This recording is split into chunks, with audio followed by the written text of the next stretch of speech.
In this lone open glade I lie, screened by deep boughs on either hand, and its end to stay the eye, those background red-boled pine trees stand. Birds here make song, each bird has his, across the girdling city's hum.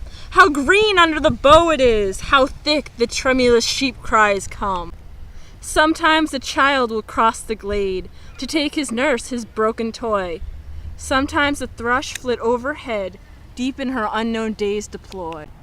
Here at my feet, what wonders pass, what endless life is here, what blowing daisies, fragrant grass, and air-stirred forest, fresh and clear.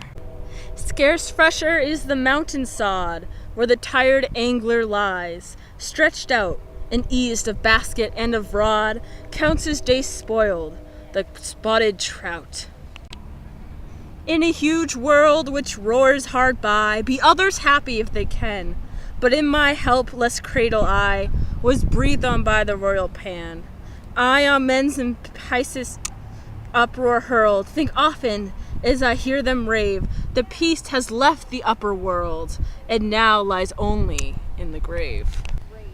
Yet here lies peace forever new, when I who watch them am away. Still all things in this glade go through the changes of their quiet day.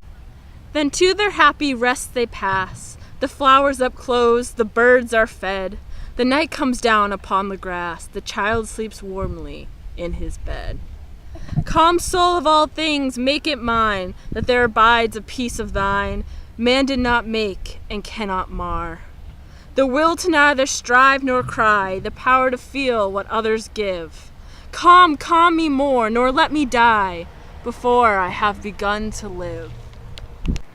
Hi, I did my poetry presentation on Matthew Arnold's poem, Lines Written in Kensington Gardens.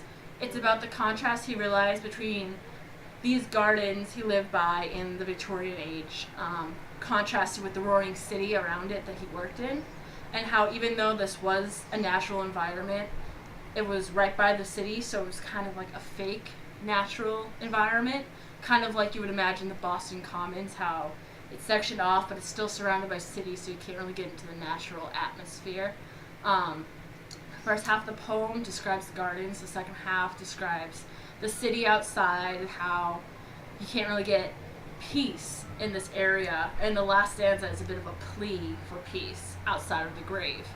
I filmed this poem around campus because I was interested in the way that the nature on campus, like all the flowers and green grass we have, kind of contrasts with the constant life we have and the cars going by. And what I found interesting through filming it is how the two are kind of morphed together to the point that's almost difficult to differentiate between the city and nature because they're so closely intertwined, yet don't really stand out apart from each other as coexisting.